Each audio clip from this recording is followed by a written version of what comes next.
உண்ணாமலையார் கரோகரா, உண்ணாமலை அம்மனுக்கு கரோகரா. ஓம் நம சிவாய, ஓம் நம சிவாய, ஓம் நம சிவாய.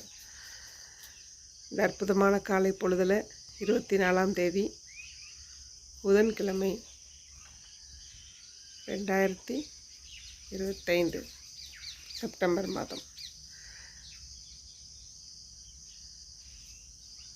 அற்புதமாக இந்த காலை பொழுது கூலாக உண்ணாமலையார் உட்கார்ந்துருக்காரு. நம்ம எல்லாம் அவர் தரிசனம் பண்ணி இன்றைக்கு என்ன தேவையோ அது எல்லாமே அவர்கிட்ட கேட்கலாம். அவருடைய நினைவு நமக்கு வரும்போதெல்லாம் அவருடைய அருள் நமக்கு வருதுங்கிறத நம்ம உறுதியாக தெரிஞ்சுக்கலாம். ஏன்னா அவரை நினைக்கணுன்னாலுமே அவர் அருள் தான் தேவைப்படுது. அவர் அருளால் அவர்தால் வணங்கி இல்லையா? அதனால் அவர் அருள் நமக்கு அந்த எண்ணம் வந்துருச்சுனாலே அவர் நம்மளை ஆக்கிரமிச்சிட்டாரு, நம்மளை ஆட்கொண்டுட்டாருன்னு தான் அர்த்தம். அதனால் அவருடைய நினைவு எவ்வளோக்கு எவ்வளவு நம்ம அதை ரிசீவ் பண்ணுறோம் அப்படின்றத பார்ப்போம். நம்மளே இந்த ரிசீவிங் மோடுக்கு கொண்டு போக வேண்டியது ரொம்ப அவசியமாக இருக்குது. ஏன்னா நிறைய டிஸ்ட்ராக்ஷன்ஸ் இருக்குது, நிறைய ஓடிக்கிட்டே இருக்கோம், ஏதோ பண்ணிக்கிட்டே இருக்கோம், ஏதோ நினைவுகள் வந்து போகுது.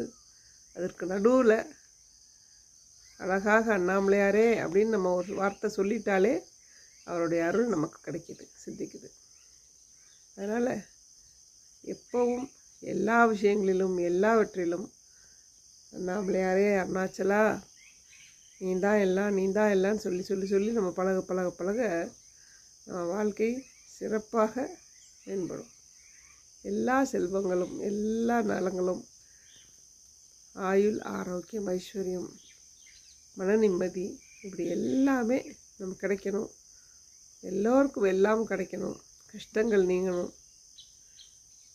இந்த வாழ்க்கையை நம்ம வந்ததற்கான அந்த பொருளை அறிந்து நாம் இந்த வாழ்க்கையை வாழ்ந்து இவ்வுலகை விட்டு மறு உலகுக்கு போகிறதுக்கு நம்ம அண்ணாமலையாரை வேண்டிக்கணும். அக்கம் பக்கத்தில் இருக்கிறவங்களுக்கெல்லாம் அவருடைய புகழை சொல்லுங்கள், உங்களுடைய எக்ஸ்பீரியன்ஸை ஷேர் பண்ணுங்கள், கமெண்ட் பண்ணுங்கள்.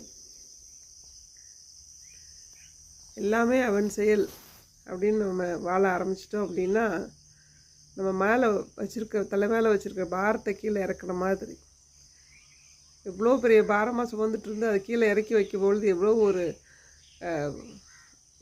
ரிலாக்ஸேஷன் கிடைக்குமோ அந்த மாதிரி. அதனால் அண்ணாமலையாருக்கு அரோகரா, உண்ணாமலை அம்மனுக்கு அரோகரா, ஓம் நம சிவாயான்னு சொல்லி சரணடைவோம்.